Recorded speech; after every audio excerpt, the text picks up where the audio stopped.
SLAPAFISH community, and welcome back to another World Tanks console video. So in this video, we're going to be talking about the Dragon. Not the Dragon. What the heck? This is World Tank. The Barracuda Emil 1951, the Tier 8 Premium Swedish heavy tank that just came out with the Lancing C.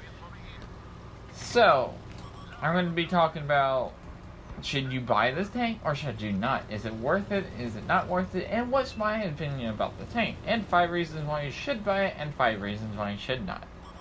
So let's just jump into it. So 5 reasons why you should buy this tank. So it's a Swedish heavy tank. So let's talk about the armor. It's got good turn armor for its tier. It's got 180 millimeters of frontal turn armor.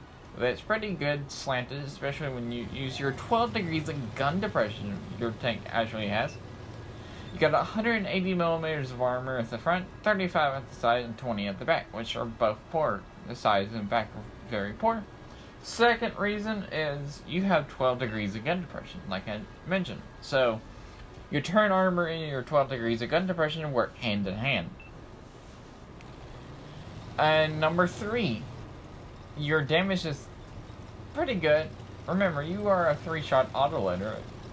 You do 360 damage per shot, so that's pretty good. So you can do 1080 damage per clip.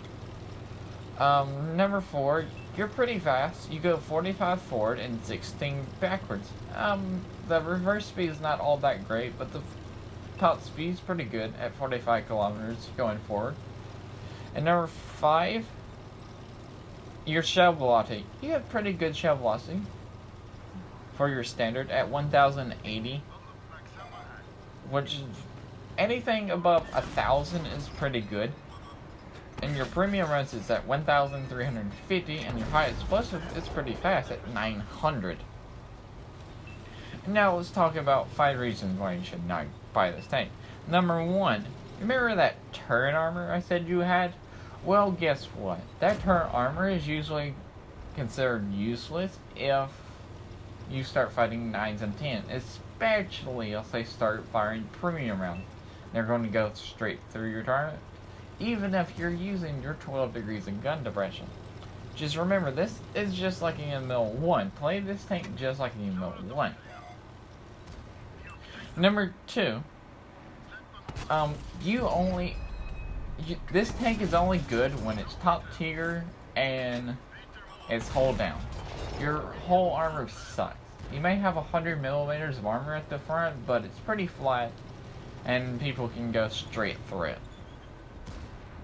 And number 3, you have a long reload for just having 3 shots that only do a 360 damage per shot and only 1080 damage per clip.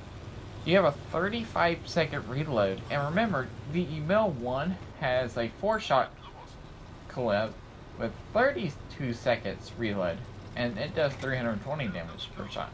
So, yeah, depend.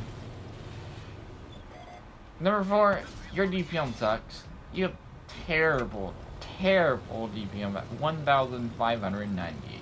That's just pathetic. And number 5, you have a long inner clip reload at 2.75, so that even hurts your DPM even more. Now let's talk about what I think about this tank. I completely despise the tank. I do not like it. I like the Emil 2. I never liked the Emil 1. So if you like your Emil 1, you're going to like this tank.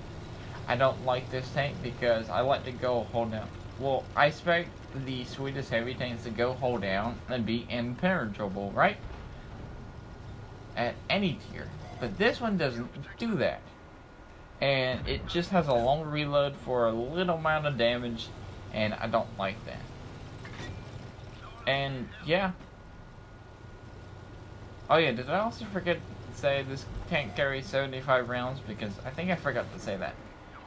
That was one of the positives why you should buy this tank. So, yeah. I also like to have 75 rounds. And it's 12 degrees of gun depression. And I hate the inner clip reload, hate the long reload. DPM sucks. So yeah, that's it. If you like this video, remember to like, comment, and subscribe. Also, remember to SLAPAFISH because we're always done. And peace out. See ya.